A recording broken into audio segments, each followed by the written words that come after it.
9월 18일 개최된 정기연고전의 농구, 빙구 경기 티켓 중 상당수가 암거래됐으나 우리 대학교 측은 암표에 대해 제재를 하지 않은 것으로 나타났습니다. 지난해부터 웹사이트와 모바일 두 분야에 걸쳐 진행됐던 우리 대학교 S캠퍼스 사업이 학교 대표 모바일 어플 연세탑이 출시된 9월을 기점으로 대부분 완료됐습니다. 우리 대학교 음악대학 학생들이 수강 인원 미달로 인한 전공 선택 과목의 잦은 폐강으로 불편을 겪어왔던 것으로 나타났습니다. 대강로 지하 공간에 입점할 프랜차이즈 업체가 학생 복지시설과 거리가 멀고 캠퍼스 상업화를 부추긴다는 논란이 제기됐습니다.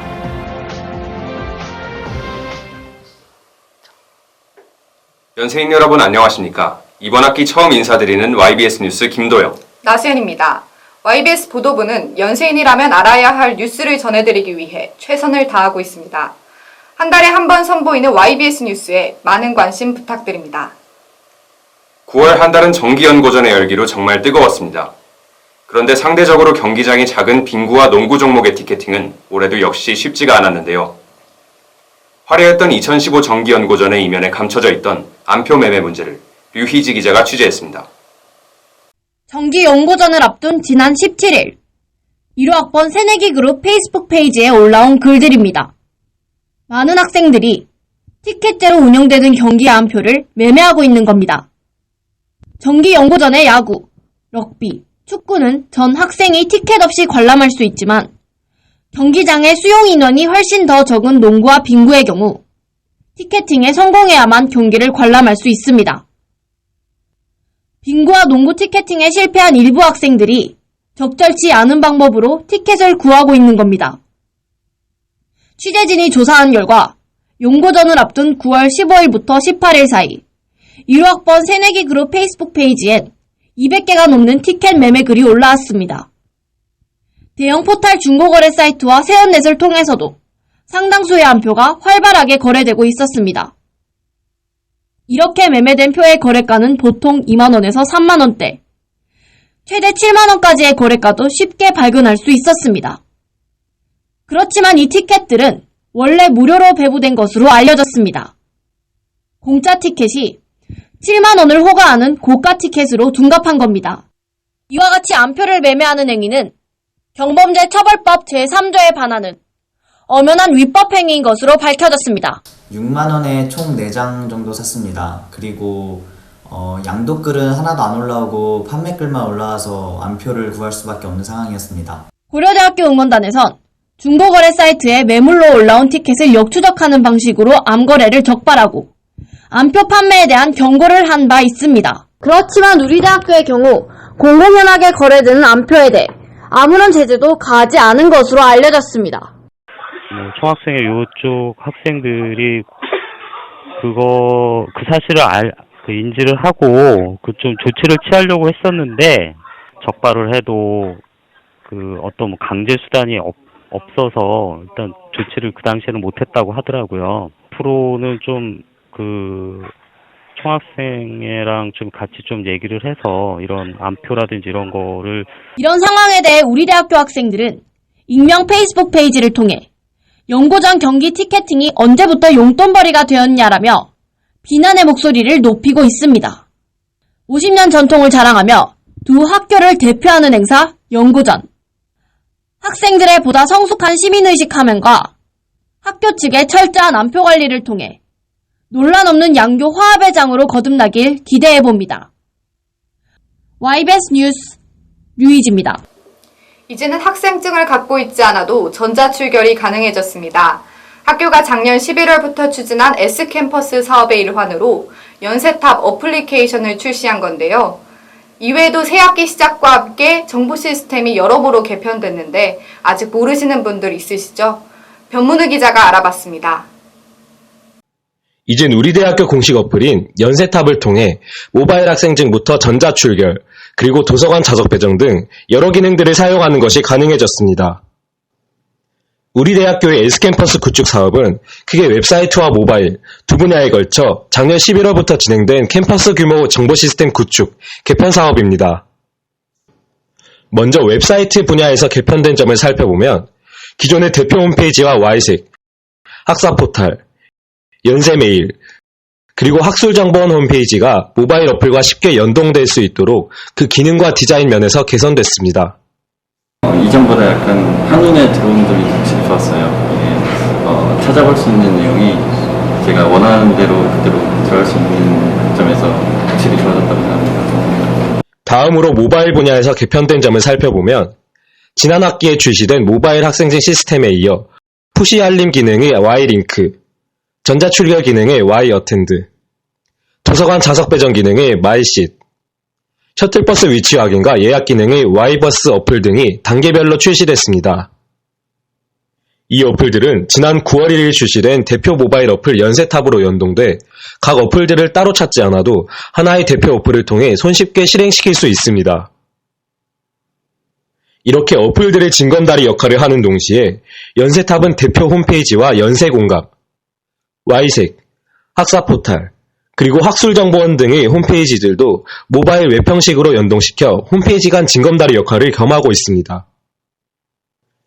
그 외에도 연세탑 어플 자체에 내재된 기능을 통해 학사 일정과 개인 일정을 동시에 확인하거나 각 식당의 메뉴와 대기 상황을 살펴보는 것도 가능해졌습니다. 원래 기존에 연세 어플이 있다는 정도만 알고 있었고 학생회에서 또 뭐 만들었다고 알고 있는데 그렇게 산발적으로 여러 어플이 있다 보니까 딱 연세탑 어플 이렇게 또 생긴지 전혀 몰랐습니다. 홍보 같은 것도 아직 부족한 것 같고 진짜 실효성 있게 잘 쓰이려면 홍보를 더 적극적으로 해야 될 것 같아요. S캠퍼스 개편 사항에 대한 체계적이고 원활한 홍보가 이뤄져 세단장한 백양로의 요람 속에서 많은 학생들이 스마트폰 하나로 편리한 캠퍼스 생활을 누리게 되길 기대합니다. YBS 뉴스 변문우입니다. 듣고 싶었던 과목인데 수강 인원이 충분하지 않아 폐강되는 경우가 종종 발생하곤 하죠. 그런데 그 과목이 졸업과 직결된 전공 선택 과목이라면 어떨까요? 음악대학 학생들이 잦은 폐강 문제로 난감해하고 있다고 합니다. 김한비 기자가 보도합니다. 이번 학기 초 음악대학 학생들은 수강 신청으로 골머리를 앓았습니다. 전공 선택 과목들이 하나둘 폐강됐는데 학교에서 이에 대해 명확한 답변이나 대책을 마련해주지 않은 겁니다. 저희가 전공 선택을 16학점 이상 이수를 해야지 졸업할 수 있는 제도가 있어요. 근데 그 전공 선택이라는 과목이 점점 하나씩 없어지는 거예요. 폐강이 되는 거예요. 이미 16학점 이상 들으려면 제가 들을 수 있는 과목은 이번에 막 하나, 두 개 이렇게 있는데 그 하나, 두 개조차도 지금 폐강이 되는데도 이걸 안 들으면 졸업 안 시켜준다고 하니까 되게 그게 앞뒤가 말이 안 맞는. 이번 학기부터 음악대학에선 수강 신청한 학생이 10명 미만일 경우 해당 수업이 폐강되는데 수강생이 대부분 음악대학 소속이고 학년별 평균 재학생 수가 20명 남짓에 불과한 단과대 특성을 감안하면 음악대학의 수업들은 자주 폐강의 위기에 놓이게 됩니다. 상황이 이렇다 보니 작곡과 학생들은 최소 수강 인원수를 채워 수업 폐강을 막기 위해 타 학과생 친구들에게 수업 신청을 부탁하기도 합니다. 폐강 위기에 놓인 수업을 맡은 교수나 강사, 조교들이 직접 나서 수강 신청 기간이 끝난 이후에 학생들에게 직접 홍보를 부탁하는 일도 흔한 것으로 알려졌습니다. 저희 과 정원이 현재는 18명이에요. 거기서 10명을 모아오는 게 쉽지가 않거든요. 다들 이제 듣고 싶은 전공 선택 과목이 다르기 때문에 그런 기호 문제를 떠나서 등록금도 굉장히 비싼데 폐강 위기에 놓인 친구들을 보면 그럴 때 가장 마음이 아파요. 우리 대학교 학칙이 담긴 규정집에 폐강이란 키워드로 검색을 해보면 수강 확인 및 변경, 재수강 과목의 조건, 대학원의 학사 운영에 대한 조항만 나타납니다. 학부대학의 구체적인 폐강 기준, 폐강을 공지하는 방식이나 절차에 대한 내용은 일절 찾아볼 수 없습니다.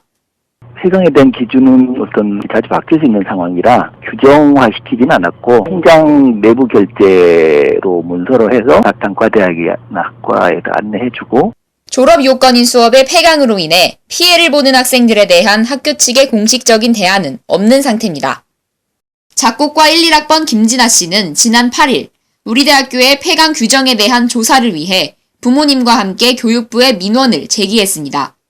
학사지원팀에선 그동안 학생들에게 폐강 관련 기준을 공개하지 않아 민원이 발생했던 점을 인정하고 다음 학기 수강 편람엔 학과별 특성을 고려한 과목별 정원을 설정할 계획이라고 밝혔습니다. YBS 뉴스 김한비입니다. 백양로는 개통됐지만 백양로를 둘러싼 논란은 여전히 진행 중입니다. 백양로 지하에 들어오는 업체와 기존 학내 외부 상업시설과 달라진 수익 분배 방법으로 인해 백양로가 상업적으로 이용되는 것 아니냐는 지적이 나오고 있는 건데요. 복지시설이냐 학교의 임대사업이냐 학교의 의도는 무엇일까요? 맹진규 기자가 취재했습니다. 오는 7일 완공될 백양로의 모습입니다. 앞으로 이 백양로를 걷는 행인들의 손에서 트레비안 커피가 아닌 스타벅스 커피를 보게 될지 모릅니다. 백양로 지하 공간에 스타벅스를 비롯해 파리바게트와 같은 대형 프랜차이즈 업체들이 입점하게 된 겁니다. 학생 모두가 반기지만은 않아 보입니다. 그 시설들이 좀 비싸다 보니까 학생 복지 시설이라는 느낌보다는 좀 백양로 프로젝트가 상업적으로 이용되는 느낌이 좀. 기존 학내 외부 상업시설들은 생활협동조합에서 관리를 하고 여기서 발생한 임대 수익은 생활협동조합이 걷어서 학생복지기금으로 사용하지만 백양로 지하 공간의 프랜차이즈 업체들은 생활협동조합에서 관리만 할 뿐 임대 수익은 학교가 걷어갑니다. 학교가 임대사업을 하고 있지 않냐는 의문이 제기되는 이유인 겁니다. 지난달 14일 법원은 이화여대 ECC 내부 상업시설을 학생복지시설로 볼 수 없다며 과세조치 판결을 내렸습니다. 지방세 특례 제한법 41조에 따르면 학내 상업시설들은 교육 목적인 경우 세금 감면 혜택을 받습니다. 하지만 법원은 학교가 임대 수익을 거두고 있고 건물 특성상 학생뿐 아니라 외부인들이 많이 이용하기 때문에 복지시설로 볼 수 없다며 교육 목적보다 임대 수익 목적이 우선인 시설이라고 판단했습니다. 백양로 지하 상업시설도 ECC 상업시설과 유사하기 때문에 판결의 영향을 받을 것으로 보입니다. 백양로가 바로 인근에 외부인들 주차장을 이용할 수 있는 공간에 인접되어 있는 거잖아요. 네. 그렇기 때문에 약간 ECC랑 유사한 건축물로 인지가 됐고 외부인들도 이용을 하고 그 상업시설 자체가 편의시설이 뭐 외부 가격하고 동일한 가격으로 학생이 다 공여가 된다고 하면 그 부분은 말 그대로 임대 수입 아니겠어요? 학교에서도? 지난 2010년 우리대학교에선 교보문고의 입점이 캠퍼스 상업화 논란으로 취소된 바 있습니다. 학생 복지시설인지 캠퍼스 상업화를 부추기는 학교의 임대사업인지 논란 속에서 백양로는 봉헌식 준비가 한창입니다. YBS 뉴스 맹진규입니다.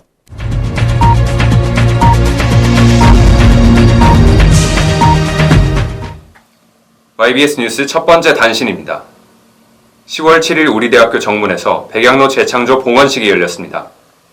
퍼레이드와 테이프 커팅식, 백양나무 식수식 등 다양한 행사가 이어졌으며 이것으로 우리대학교 백양로는 공식적으로 개통됐습니다.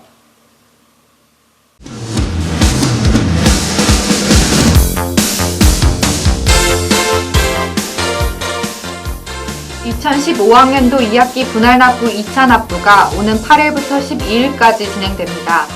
2차 납부 대상자는 분납 2차 신청자 중 분납 1차 금액을 납부한 자이며 등록기간은 오는 8일 오전 9시 30분부터 12일 오후 5시까지입니다. 등록 방법은 우리은행 및 모든 금융기관을 이용해 입금 전용 계좌로 송금하면 됩니다. 정해진 기간 내에 등록하지 않는 경우 미등록 제적 사유가 되며 미납 시 잔액 전액을 즉시 납부하지 않을 경우 해당 학기 이수를 할 수 없습니다. 10월 첫째 주 YBS 뉴스를 마칩니다. 시청해주신 여러분 고맙습니다.